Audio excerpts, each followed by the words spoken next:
and welcome to Dustin's Kaleidoscope. I am Dustin, and today I have the pleasure of being here with Chelsea Burrus, and she is the founder of Party Girl Yoga and a fitness and yoga brand manager. Thank you so much for being here today. I'm very excited to be here. Thank you for having me. Of course. I actually saw you doing yoga at the South Orange 24-hour music festival, and I'm like, I have to have you on there on the show because you were actually doing yoga to the live music, and I've never seen that before, so that was pretty cool. But before we get started about talking about some of the events that you do, could you give me a little bit of your background and why you started practicing yoga, a little bit about Party Girl yoga? Absolutely. So Party Girl Yoga is actually one of the brands of my major brand, which is called Turn Up, and I'll explain that later. But more so on the yoga side, I ran track for 15 years, all throughout my literally student life. I ran in Maplewood teams, South Orange teams, and then when I went up to Buffalo State College, I was on their varsity track team.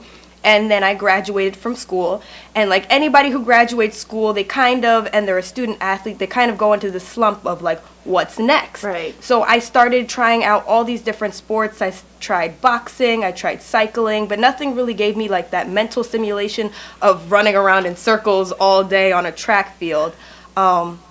And then I actually traveled to Denver, Colorado, and I tried a hot Bikram yoga class. And Bikram yoga is different than the normal type style of yoga. It's in a room that's usually put up to 108 degrees, and it's 26 postures and 2 breathing techniques. And the first time I went in there, I almost passed out. And when I left, I absolutely fell in love. And then from there, I just started trying all these different types of yoga. And then so what I also realize is that most people, they get into one style of yoga and then they keep going, and I'm like, no, let's try all of them. And so I created Party Girl Yoga just as a kind of community base where people can come together and we go to different yoga studios and try every single different types of yoga. What a great idea. What a great idea. So you started with Bikram, and then what other types of yoga have you done? Bikram yoga, the main normal style of yoga is called Vinyasa Flow, which is when they match up the movement of the breath to the different postures. There's Hatha, there's Restorative, which is a little more relaxing. There's Ashtanga. There's so many different types of yoga, especially since now in the new age there's different types of yogas coming out as opposed to the ones that were set back in India that everybody's really normal used to. And so you started off learning the more traditional forms like Bikram and Ashtanga and Mysore and that kind of thing. And so now you have adventured into some of the more millennial type yoga. So what's the biggest difference between those two types of yoga? Is more of the mindset. Yoga is all about yourself and your practice. A lot of the older yoga is set in the way of they have their mantras. It's all about peace and tranquility, and some of the sounds that they use are the same. But now with more of the millennial yoga, you're doing it to some of the music that's more updated, like we were talking about trap yoga and smooth R&B yoga, where we're incorporating our own music and still getting the relaxing practice of, and like the breathing and the postures and the flow, just using the traditional yoga kind of ways. Do you still use the same breathing technique? Yep, so most of the new millennial classes are using the style of Vinyasa Flow, which is a traditional yoga class, and then we just kind of add different elements and aspects to it. So with the trap yoga, we're doing the regular Vinyasa Flow to some more of the updated Cardi B or Beyonce or music that's coming out. Okay, so it's basically just the music that is changing. You're still going through the same positions and the same flow. Yep. Okay. So with Vinyasa, even in the traditional form, no two classes are ever the same. It's completely up to the teacher and how you view your practice. It's just most of the postures are the same. But with the new millennial style, it is the music, but there's also different types. So like if there's sip yoga, where you're sipping a little wine or a little tea during the yoga class. Really? Or even goat yoga, where you literally have live goats sitting with you in the class. Have you done that? I have not done it, and I will be doing that soon. Absolutely. How about the sip yoga? The sip yoga is very fun. It's just kind of more of the relaxing feeling of wine and community.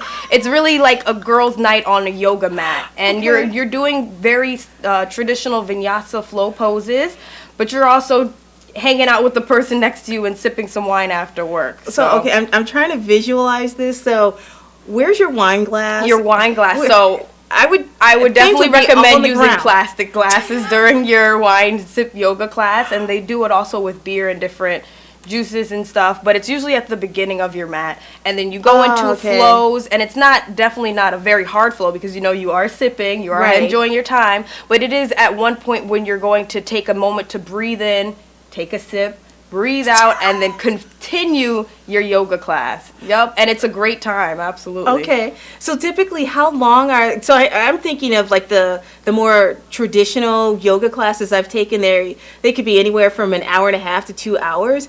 How long are these classes? These classes, more because of the community aspect. Usually when you go to a traditional yoga class, you go to the class, you take the class, and then you leave. Correct. What we're trying to foster at Party Girl Yoga, and even when I go to other classes, you come to the class, you might do the yoga class, you might hang around and do a community-based, like building skills where you're introducing yourself to other people, and then you leave. So I would always allocate maybe an hour and a half to those more millennial classes, because you do want to talk and talk to the other people in the class. So if I'm new to yoga, which class would you recommend? Are you recommending a more traditional type of yoga, or a millennial, or a combination? I'm absolutely recommending something more traditional. You definitely want to go in and learn the real style of yoga, because you will definitely get the same effects with the millennial ones. Traditional, you'll definitely get more of a relaxed feeling, more of a breathing and posture. You'll really enjoy your day. And for newer yogis, I definitely always recommend Vinyasa Flow. It's kind of there's a lot of movement involved, so if you're one of those people who can't really shut off their brain yet and meditate fully, or you really like to exercise and feel the burn after, Vinyasa is definitely the way to go. And do you recommend people actually go to a yoga studio, that they look online for different types of yoga videos, or does it matter? So luckily, you can do yoga anywhere. You can do yoga waiting for the train. You can do yoga in your office. It's really about your practice. I always recommend getting referrals, because if somebody's telling you, like, hey, I just took a yoga class and it's great, you should definitely go there. But you can always go on online and look up different studios. There's so many. So that's why I always do recommend get referrals. Okay. But if you're one of those people who can't really make it to a yoga class in the middle of the day, YouTube is the best place to go. And there are so many great teachers on YouTube, and they're all certified. You can become certified to become an online yoga instructor, so you don't feel like, I wonder if this person knows what they're doing. You can find out if they're certified and do it right at home or right at your office desk. That's pretty convenient and very cool that you can do it right from wherever you are. So that's very cool. Mm-hmm. So you mentioned Party Girl Yoga. That's the brand, the new millennial kind of yoga that we're trying to do, and that really fosters more community. Most of our classes are in New York, but our goal is to move out throughout the U.S. We're having a few events up in Buffalo, New York. Okay. And then we go down to Miami and just really foster that community and just talk to other yogis. And are you finding that the people who are you finding like it's mostly millennials who are coming? No, so that's when I started Party Girl Yoga as a brand and as a business person. That's what I was like, okay, I'm going to focus on millennials, because that's who's going to come. And I've had people literally of all ages show up to my classes, just because people like to try absolutely new things. Okay, that's very cool. So I've had 60-year-olds, I've had 70-year-olds, and then I've had people who are like 16 and 17 who are like, I'm ready to get into yoga. Really? So it's because I find that yoga, I've been practicing for a few years now, but I find that more and more people, it's becoming more and more popular now. So you see all the different kinds. So I see the goat yoga, the trap yoga. So is there any benefit to having like goats do yoga on you, or trample around you? It's definitely more of a mindset thing. I think one of the reasons why I do yoga is because you literally forget about the rest of your day or anything you were holding on, and then it kind of eliminates that what's going on next. Like, what am I doing next? They tell you to stay right here in the present. And so I'm pretty sure if you have goats flaring around you, any problems you had in the morning or anything that's coming up, you're like so focused on like, I hope this goat doesn't chew my mat up, that you'll have a great time. Okay, so it's sort of a distraction from It's a distraction. outside, anything that might be outside of you. at And this which, point. even without the goats, that's what yoga is for. It's kind of making sure that you're in the present moment, but adding these different elements to it just make it a different experience. Okay, and you mentioned that the umbrella company is Turned Up. It's called Turn Up Company. Turn Up so like Company. turn up, we're like turning up, and that comes from when I was in college. I went up to Buffalo State College, Okay. and I was sort of the girl who was getting in trouble for throwing way too many parties in school, Oh, okay. getting kicked out of dorm rooms and all this stuff. And I got in trouble one night, and my RA, he simply looks at me, he's like, you have a platform, you have this great ability to bring people together and create community events.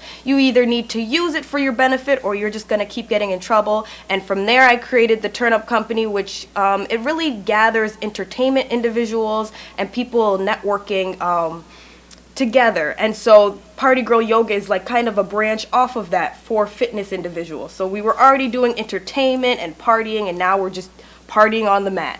First of all, that's great advice from your RA. Yeah, absolutely. Secondly, that's just really great that you have this, this charisma, this way of bringing people together, and for good. I mean, like I said, I've been practicing yoga for many years, and I used to be one of those people who was, I run all the time. Yeah. I weightlift. I do all that other stuff. I'm not going to sit on a mat.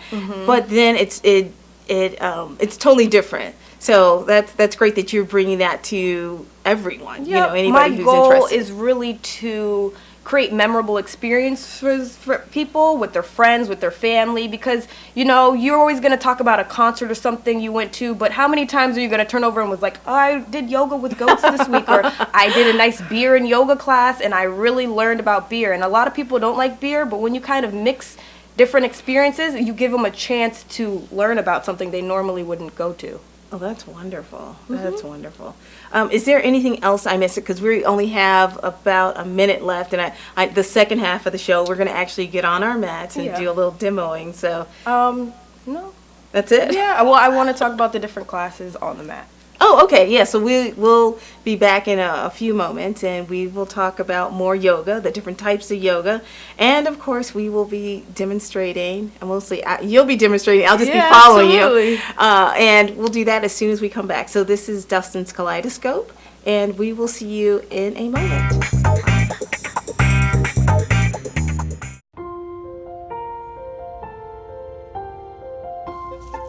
It's an onion.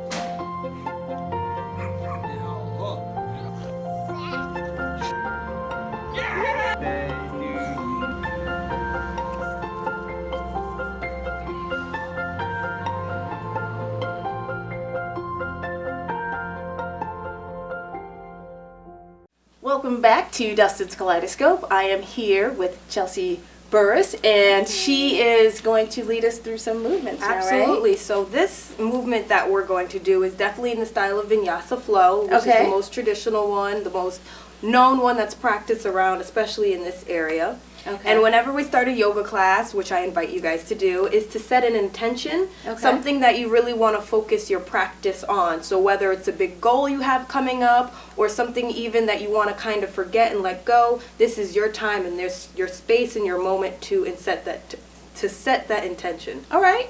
I can do that. And so what I'm going to have you do is come to a comfortable seat. What we're going to do is take a deep breath in, and then you're going to take a deep breath out. And then you're also going to readjust your seat. So now that you have a little breath in you, you want to kind of move the flesh away from your sits bones, just so that you're stable within your seat. And then you're going to close your eyes, and then you're going to take a few seconds to really think about your intention. And you're going to take a deep breath in, and you're going to exhale. And then on the next breath, you're going to inhale everything that happened today with a big gulp of breath. So breathe in. And then you're going to leave it all out. You're going to breathe out and just forget about it all. And while you're breathing out, you can breathe out. Absolutely, breathe out. And while you're breathing out, you can relax your shoulders, and you can relax your jaw, and then you can relax your tongue, and then you can take a deep breath in, and you can take a deep breath out. So now that you kind of have your intention set, you kind of have your mind focused, we're actually going to come up onto our knees and start a little bit of a flow. Vinyasa flow is matching the breath with the movement. So whichever movement that you're in, you want to take a breath in, and then on the next movement, you want to take a breath out.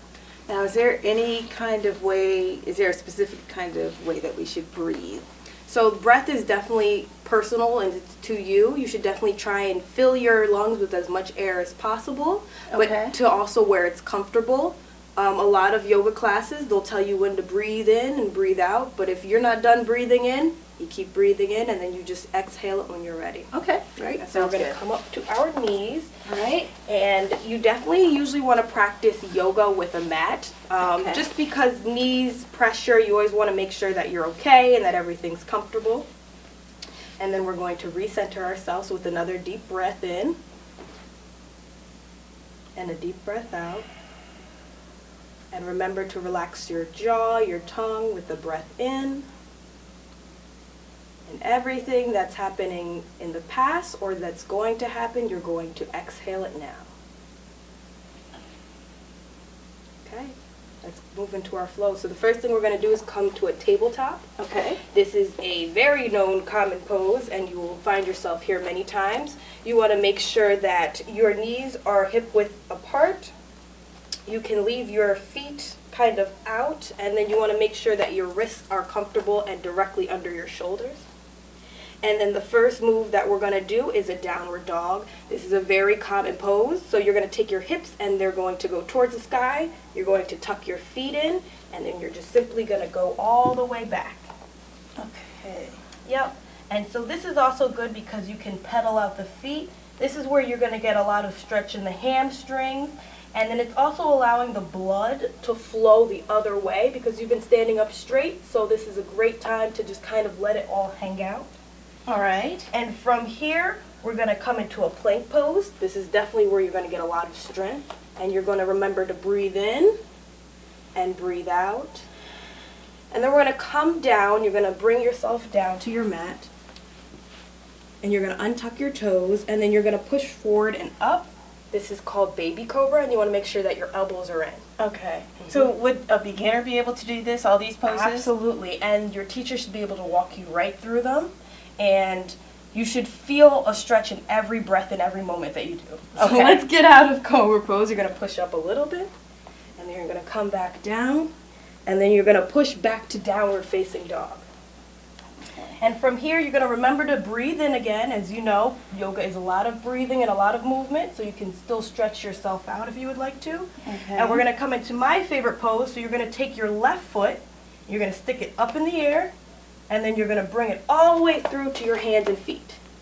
And then you're going to make sure that you're comfortable. So even a beginner should be able to get into this pose, and they do modify the pose. So say you can't get up, you'd come down on your knee, or you'd even put your hands down. It's really to what you want to do in your practice. And then you're going to swing your left or your right arm back, and you're going to come into Warrior One. Now this pose should feel very strong. It's very like and energetic. And then you can even kind of bounce, and you'll feel the stretch right along your leg. And then you're going to take a deep breath in and a deep breath out. And you're kind of going to cartwheel back into this position right here. You're going to bring your foot back, and you're going to come back down. And then you can come up. And what you're going to do is you're going to take your hips and push them all the way to the back. And we call this child's pose. So this is going to be a beginner's favorite pose because this is definitely where you can restore yourself, kind of catch your breath, figure it out. And then the other thing of yoga is you always want to do the other side. So we're going to go ahead and do the other side. All right. You ready? Yes. So I have to say, you said that this is child's pose, and it's every beginner's favorite. This is also my favorite, along with corpse pose. Absolutely. Okay, so we're going to do the other side. We're going to take this. We're definitely going to breathe a lot more and do a lot more focus. I won't talk about it as much. Okay. So we're going to come back up, And we're going to get back into downward facing dog. Okay. And we're going to pedal out the feet. And I want you to take a deep breath in and then a deep breath out. And so we're going to come back into plank pose. Remember, this is where you're getting your strength. You're going to come down and you're going to hit your cobra. All right, there you go. Absolutely. And then you're going to come back down. We're going to get back into downward dog, so your hips are going to fly to the sky. And we're going to bring your right foot up into the air. And then we're going to come to the other side of our warrior. So you're going to bring your foot all the way through. And then you're going to cartwheel your hands up. And you are in your other, and then so your leg is definitely going to want to be straight. Okay. You're definitely going to want to get a lot of this into there, and I'll let you cartwheel back down. And bring your foot back. You'll breathe in and breathe out. You're almost there. You're going to come down for your cobra. And then you're going to push back into child's pose. All right. And I'll let you take a few breaths there. This is by far my favorite pose. Yup. Other than corpse, it's a nice relaxing pose. Nice. And then we can come up and out of our yoga. So most yoga classes that I have attended, or mostly all of them, they end in Shavasana, which is when you're flat on your back for 10 minutes. And this is really your time to just kind of wander what your mind's doing. Usually after a vinyasa flow class, see, you're all kind of like ready to go, and it's a good feeling because you just had a really good workout. That 10 minutes is for you just to enjoy yourself. Think about nothing, think about everything, but that's how usually we end yoga classes. Okay. And then so with the Party Girl yoga classes, after we do our Shavasana, we get up and we kind of talk about what happened during our practice, what we didn't like, what we did like. Instead of kind of just rushing off to work, you get to really review your practice. That's really nice because you don't usually do that. Usually what happens is that I'm just going to turn slightly so that the camera can actually come back see to us. a comfortable seat if you'd like. Okay. Usually you don't get to do that. I mean, you may talk to a couple of people, but you definitely don't workshop it afterwards and say, hey, what went well, what didn't go well. Yeah, absolutely. Most of the yoga classes I go to, especially if it's before work crowd, you go right in, you do your yoga class, and you kind of leave. And you're done, right? You're done. With Party Girl yoga, we definitely want to review your practice, what went well, what you didn't like. You can connect with other people, other yoga instructors. You never know who the person on the mat sitting next to you is. That's true. And that's the funnest part of just learning how they got to this practice, what they're going to do after this practice, and kind of build a connection with your yogi community, whether you're new or you're advanced. So you mentioned yoga community, and I see the same people who come all the time, beginners, you know, they'll come to the beginning classes.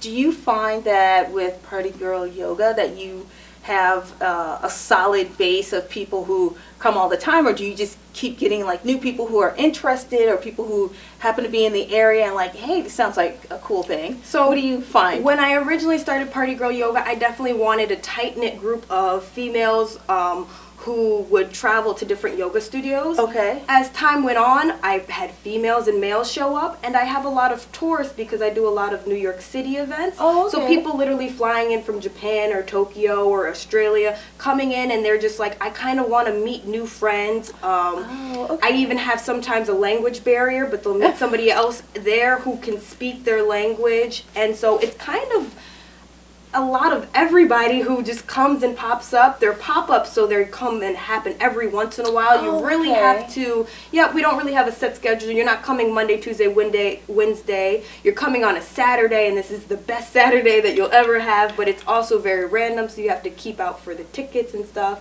And so, to your question, I literally have everybody come of all ages and all ethnicities kind of just show up. Okay, and I take it of all abilities as well? Absolutely. So I do mostly have a lot of beginners, people who are interested in yoga or just want to know what's going on. But I do have a lot of advanced people come to specific classes for advanced yogis. And I've seen you online on social media, so I know that you do a lot of outside yoga, which I think is really nice because it's very rare that you, especially here, because we don't have the great weather year-round, so it's great when you can to get outside.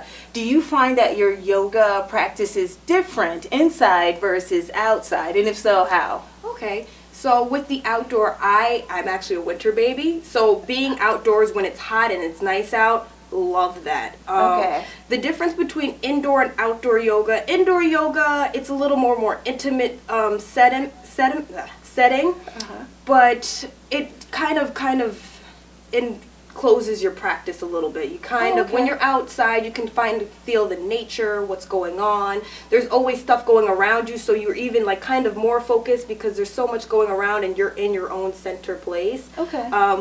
Either indoor or outdoor class, I always recommend a yoga mat. I know you don't need a yoga mat to practice yoga, but it really does kind of like solidify, even just for health reasons, but it kind of solidifies this is my space, this is what we're doing in the moment. And outdoor, that's really important because there's so much stuff going on. You just kind of want to even mentally like, this is my space, this is what we're doing right now, and that's what's going to happen. Now, do you find it harder to practice outside because of distractions, especially if you're in a busy area, or or are you able to like mentally just tune all of that out? I absolutely find complete focus, especially more outside. Really? I don't know, it's just something about fresh air and allowing yourself to really connect with nature that kind of brings your focus in a little bit more. Okay. When I am doing Bikram yoga, I am in a heated chamber indoors, so I absolutely love that as well. Okay. All right. Can you show us another? So we've done the vinyasa. Yeah. We only have a minute left, but can you show us one other pose from some other practice? Oh, sure. Absolutely.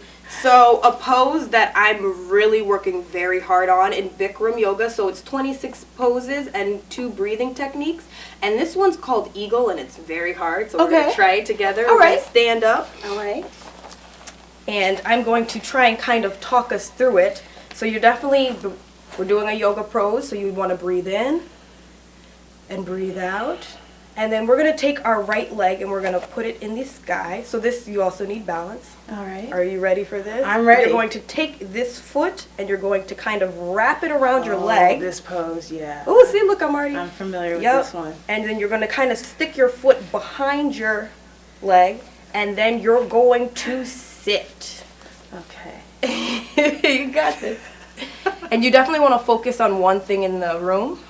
And then you're going to take your arms and then you're going to sweep them in front of each other and hold them together. Okay, I'm going to try this. Yeah, absolutely. Okay. Oh, wait, I got to bend down. Yep. I'm going to make all these excuses. Yeah. I can't. I usually do this all the time. Yep.